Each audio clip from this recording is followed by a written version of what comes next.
Exprimez-vous en direct sur des sujets d'actualité ou d'intérêt commun. Et Madame, Monsieur, bonjour, heureux de vous retrouver ce matin pour parler de ce sujet. Les présidents Alassane Ouattara et Laurent Gbagbo se sont rencontrés mercredi soir au palais présidentiel. C'est la première fois que les deux hommes, mardi soir disons, c'est la deuxième fois que les deux hommes se rencontrent depuis la crise post-électorale de 2011. Une image qui a fait le tour du monde et qui continue d'alimenter les réseaux sociaux avec comme message principal la volonté de part et d'autre d'aller à la paix. Que pensez-vous de l'acte posé par Alassane Ouattara et Laurent Gbagbo dans le sens de la réconciliation? Deux numéros pour nous joindre, le 27 20 21 44 48 ou le 27 20 27 24 87.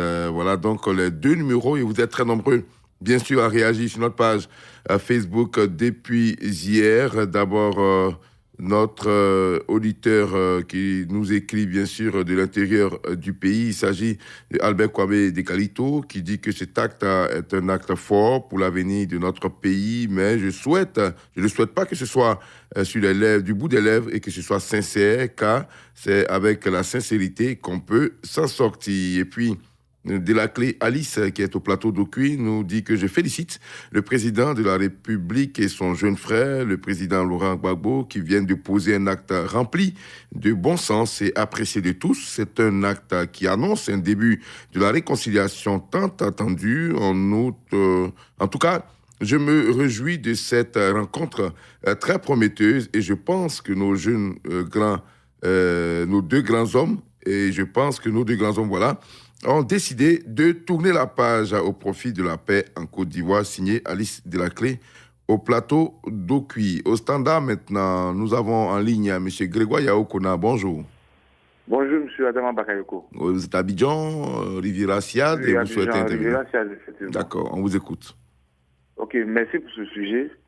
Et je me réfère toujours à Audi de feu sur le Premier ministre Ahmed Bakayoko, qui disait comme ça que nous, les politiciens, sommes des amis. Vous ne savez pas comment nous nous retrouvons et nous échangeons. Je crois que cette image vient encore une fois soutenir et illustrer très bien les dits de M. le Premier ministre Ahmed Bakayoko. Voilà. Ceci dit, le problème, c'est nous, les populations. Alors, on a plus que ce qu'on appelle le fanatisme politique. Voilà, nous pouvons être des amis, des partenaires, sans forcément avoir les mêmes bords politiques. Donc moi, je pense que ce message-là doit interpeller plus d'un. Maintenant, pour aller vraiment à une vraie réconciliation, je souhaiterais que les doléances de part et d'autre soient prises en compte. À savoir la libération des prisonniers politiques, comme le président Laurent Gbagbo l'a dit. Bon, ce sont ses partenaires qui se sont retrouvés. Donc, si lui est revenu, bon, il serait quand même intéressant au moins de leur donner aussi la liberté. Je pense que de part et d'autre, si cela est fait, bon, c'est vrai, c'est la politique, mais je crois que on pourra quand même assister à une décrispation de la situation et la Côte d'Ivoire ira de mieux en mieux. Merci beaucoup. Avec, sans oublier, un gouvernement d'ouverture qui va quand même enregistrer des opposants, les représentants de l'opposition. D'accord. Merci, bonne journée à vous, M. Grégoire Yaokona. M. Bosson Assérémy, bonjour. Bonjour, M. Adama Bakayoko. Vous êtes à Yopougon, Trois-Rouges. Oui. On vous écoute. Oui. Bon, la rencontre entre le président Alassane Ouattara et Laurent Gbagbo est un acte fort qu'il faut saluer. Et je dirais que le coup d'envoi de la réconciliation est ainsi donné. Nous attendons désormais les retombées de cette rencontre, notamment la libération des prisonniers politiques et surtout des concertations permanentes entre le pouvoir et l'opposition afin d'aplanir les divergences. Il reviendra aux Ivoiriens de prendre le relais pour que la paix revienne définitivement dans le pays. Une fois de plus, merci au président et merci à M. Laurent Gbagbo. D'accord, merci à vous, M. Bosson Assérémy, d'être en tout cas assez bref pour laisser la chance aux autres de s'exprimer. On part à Azagué, retrouve M. Vassoukou Dosso, bonjour. Bonjour, M. Barayo. On vous écoute. M. Barayo, il faut dire que la réconciliation nationale dans notre pays vient de démontrer par la rencontre entre le président de la République, son excellence Alassane Ouattara, et l'ex-président Laurent Gbagbo. Et les Ivoiriens, dans son ensemble, ont apprécié cette action. Ils sont unanimes et ils sont émus à travers les gestes des deux grands hommes. La main dans la main, après 10 ans, cette action montre que la Côte d'Ivoire est un pays de paix. M. Barayo, cette initiative doit interpeller les autres acteurs politiques de mettre de l'eau dans leur vin pour le bonheur de la population et permettre à notre pays d'émerger et d'avoir des projets de développement. D'accord. Oui. Merci beaucoup, M. Dosso Bassougou, Azaguié, qui salue également cette rencontre entre le président Alassane Ouattara et l'ancien président Laurent Gbagbo. M. Ibrahim Diomandé, vous êtes à Séguéla. Bonjour. Bonjour, cher ami. On vous écoute. Merci de me donner la parole ce matin. D'accord.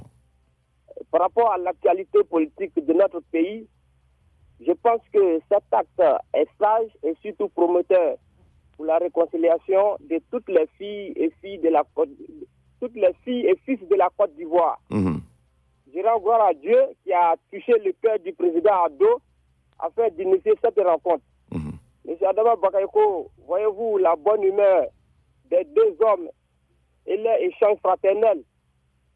C'était vraiment beau à voir. Les médias du monde entier, je dis bien les médias du monde entier, en ont commenté comme un pas décisif à la paix. Pour terminer, je souhaiterais qu'au-delà des politiciens, tous les Ivoiriens du nord, de l'ouest, de l'est et du centre emboîtent le pas à ces deux grands hommes pour que le pays retrouve son lustre d'antan. D'accord. Merci et bonne émission. Merci à vous et bonne journée également là-bas à Séguéla et à toute cette population du Ouorodougou. Monsieur Diallo Seydou, bonjour. Oui, bonjour Adama Bakayoko. Vous nous appelez Dani Bidekro à l'est de la Côte d'Ivoire. Tout à fait. La rencontre entre les deux hommes d'État a suscité des réactions dans le monde entier. Dieu dit, dans un pays, s'il n'y a pas d'entente, moi je n'en vois pas mon bonheur. Le président Ouattara est un grand. Il dit, quand j'étais en exil, ma maman est décédée, c'est le président Gbagbo qui a facilité la tâche. Je ne vais jamais l'oublier. Aujourd'hui, il rend la monnaie. Le président Gbagbo rentre au bercail. Le président Ouattara est le président de la République de Côte d'Ivoire. Il n'a qu'à accepter le pardon de tous ceux qui sont en exil, qu'il rentre au bercail. Il est un grand. Aujourd'hui, on sait que la Côte d'Ivoire, il y a l'antenne. S'il y a l'antenne, tout va aller. Mais le bras de fer d'un pays s'est tendu, même dans une cour, Allah ne va jamais apporter son bonheur. Merci et bonne journée à vous, Adama. Merci beaucoup, bonne journée à vous aussi là-bas à Nibilekro et à toutes les populations de l'Indénié, Douablin à l'est de la Côte d'Ivoire. Retour à Abidjan, précisément à Trècheville, avec M. Emmanuel de Orso. Bonjour. Bonjour, M. Adama Bakayoko. On vous écoute. Non, mais moi, je pense que tout le monde, on remercie les deux grands hommes. Et puis, c'est bien cette rencontre tant redoutée, tellement que l'atmosphère était directée, donc il fallait qu'ils se rencontrent. Du coup, c'est comme une délivrance. Ce ne sont que des approches, tellement que les fractures étaient béantes. Bon, maintenant, je crois qu'il faut quitter le ministère la parole et passer aux actes. Aux actes, c'est-à-dire en passant aux prisonniers, en pensant aux victimes, il faut voir un peu quelles sont les perspectives. Je crois que tout cela doit se concentrer pour vraiment effectivement concrétiser l'appel à la réconciliation. Je pense que c'est un peu comme ça que moi je pense. D'accord. Merci beaucoup. On a présenté une belle image devant le monde entier. Maintenant, il est temps que chacun des deux présidents puisse mettre maintenant la main à la pâte pour aller à la vraie réconciliation. C'est ce que vous dites en quelque sorte. Merci beaucoup. Ça. Bonne journée à vous. À très vite. Monsieur Nzi Ayua Laza, bonjour. Bonjour, mon cher frère. Vous nous appelez de Para à 80 km de Tabou. Tout à fait. On vous écoute. Je pense que l'idée est bien que les deux ont commencé, comment dire, rien à la prison à 20h. Mais la réconciliation, pourquoi ça va dans la bouche, ça va dans le cœur, c'est dans les actes. Si les deux sont d'accord, la population sera d'accord. Et je salue cette idée-là. Les deux bienvenus. Je suis content pour les deux personnes, les deux leaders. Sans l'homme n'est rien. Le revenu de Gbagbo, tout le monde est content. Donc, et puis je veux dire merci au ministre de réconciliation. D'accord.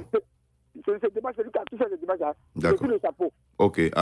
Ministre Konakwa Bertin, ministre de la Réconciliation. Merci beaucoup à vous, monsieur Ziayu Alaza de Para. Au standard, vous êtes nombreux à réagir. Roger Nyanzou, qui est à Bafia, nous dit félicitations à nos deux présidents d'avoir compris la nécessité de se mettre au-dessus des extrémistes, de leur états-majors dans leurs camps respectifs.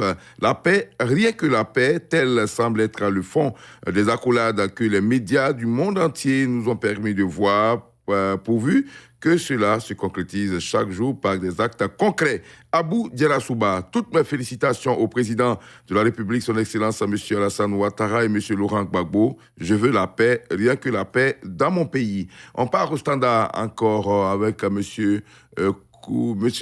Djamblo Yobo Jean. Il est à Dossowo, c'est à 1 km seulement de Guépao. Bonjour. C'est bien, M. Djamblo Yobo Jean-Marie. D'accord, on vous écoute. Pierre, je sais que la paix doit revenir vraiment et définitivement en Côte d'Ivoire. Voir M. Gbagbo et le président Alassane s'embrasser, vraiment, j'ai eu la chair de poule. Et il faudrait que ça soit de même avec tous les leaders de partis de Côte d'Ivoire. Il faut que tout cela soit ensemble, hisser les relations pour que vraiment la Côte d'Ivoire aille de l'avant. Parce que lorsqu'on parle de l'émergence, il faut au moins faire un grand brassage de tous les leaders pour que vraiment nous aussi on soit situés dans le centre de l'émergence. Raison pour laquelle je dis merci à M. Ouattara qui a eu cette idée de recevoir M. Laurent Gbagbo.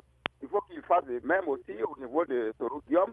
Parce que quand on veut rester dans la paix, il faut que tout le monde soit au moins reçu dans la même famille.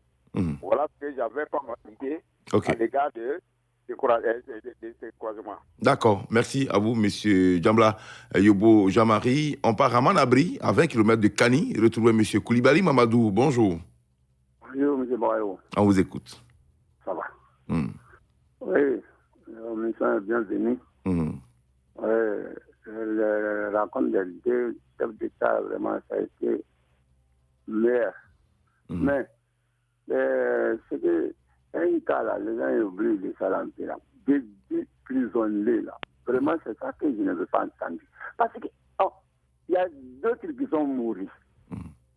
Pour moi, ils mourent. Toi qui es foutu fermé, tu es en train de pleurer, c'est pour toi et pour moi. Et il va venir.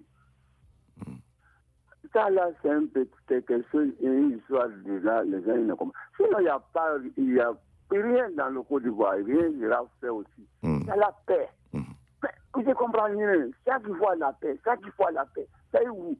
Depuis l'indépendance est venue, le Nord n'a rien fait comme quelque chose. C'est chez eux, là-bas. Et chaque fois la paix, on ne comprend même pas la paix. Où c'est la paix? On voyage n'importe comment, on fait n'importe comment.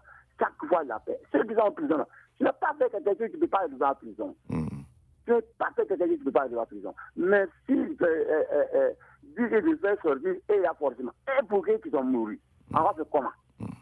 Et puis venir, non? D'accord. Mais ça ne peut pas venir ça. Donc s'il dit qu'il n'a pas libéré les prisonniers, pour nous qui sont morts, tout n'a qu'à venir. Et puis la paix, c'est la propre. D'accord. Mais Ado peut faire ça, il n'y a pas de problème. S'il ne peut pas faire ça, dans les prisonniers, c'est leur problème. Ils ont cherché et puis ils ont trouvé. Donc, M. Bayo, merci beaucoup. D'accord. Bonne émission. D'accord, merci beaucoup. Alors, M. Koulibaly Mamadou, merci, bonne journée à vous. À Manabri, je rappelle que c'est à 20 km de Kani, M. Koulibaly Mamadou, qui est d'accord qu'on aille à la paix, mais en même temps, qui admet difficilement qu'on libère les prisonniers, parce que pour lui, qui a perdu, bien sûr, des parents dans cette crise, il estime que libérer les prisonniers, c'est comme si ses parents mouraient deux fois. Mais je pense que quand on veut aller à la paix, il y a de gros sacrifices à faire. D'ailleurs, ça a été 10 ans après que les deux présidents se sont rencontrés. Il y a eu donc beaucoup de sacrifices. Chacun, de son côté, en tout cas, doit faire l'effort de pardonner. Je crois que c'est ce à quoi nos deux grands hommes nous soumettent ici. Eux, qui étaient les protagonistes de cette crise, se sont retrouvés, ont souri, se sont embrassés. Je pense qu'il faut apprendre aussi à desserrer la ceinture de part et d'autre. Monsieur Dumandé Gondo Simon, bonjour. Bonjour. Ouais, vous êtes à Seikro, c'est à 6 km de Waninou. Bon, on vous écoute. Merci, c'est exactement. Ce que Demandé Gondo a dit, je remercie Laurent Gbagbo et M. Alassane Ouattara. Ce qu'ils ont fait, c'est de grand espoir de tout de la Côte d'Ivoire. Notre prière pour que les grands leaders n'aient qu'à être ensemble. Il y a encore les bêtés à marier, Djoula à marier Baveux On est même famille dans la Côte d'Ivoire. Ivoiriens, même famille. Mais ce que nous on craint, vraiment, il ne faut pas que le développement n'a qu'à s'arrêter. Ça n'a qu'à continuer toujours. D'accord. Je salue tous les Henri Koda Bédié et Alassane Ouattara et M. Laurent Gbagbo. D'accord. La situation de M. Laurent Gbagbo, vraiment, il n'a qu'à libérer le reste des prisonniers de 91 là. D'accord. C'est bien. Merci beaucoup. Ok, bonne journée à vous. Alors, sur notre page Facebook également, vous êtes très nombreux à réagir. Le sujet vous intéresse, ça c'est sûr. Radia Moro nous dit que vraiment, je suis heureux de voir ce genre d'image. L'acte est fort et symbolique qui s'est passé donc, et cela permettra de construire l'avenir qui est prometteur en Côte d'Ivoire. L'autre ami Quadio Delmas nous dit que voici des gestes que nous attendons de nos leaders politiques. S'ils se parlent, tous les Ivoiriens se parleront également et la paix tant recherchée sera dans les cœurs. Il nous écrit de Séchi. Abeli Aka nous dit que Gbagbo et Alassane ne sont pas des ennemis, ils sont juste des adversaires politiques. Cependant, la réconciliation en Côte d'Ivoire dépend de la volonté des Ivoiriens. La réconciliation n'est pas une œuvre politique, plutôt une œuvre citoyenne. Chaque Ivoirien doit participer au pardon pour une vraie réconciliation. Et puis, Anderson Eric Quadio, c'est un acte fort posé par les deux présidents. Je crois que si chacun d'entre eux a accepté cette rencontre, c'est qu'ils veulent vraiment l'union et la paix en Côte d'Ivoire. Voilà, c'est ici que prend fin ce numéro de La Parole est à vous. Merci beaucoup à Clémence Cole, à la technique, et à Alain Mouo, à la réalisation de ce numéro. Demain matin, je serai encore en votre compagnie. Et demain matin, on parlera d'un sujet culturel. Après Grand Bassam en 2012, les mosquées de type soudanais au nord de la Côte d'Ivoire viennent de faire l'entrée au patrimoine mondial de l'UNESCO. C'est une très bonne nouvelle. Demain, nous attendons donc vos avis et commentaires sur cette victoire culturelle pour notre pays. À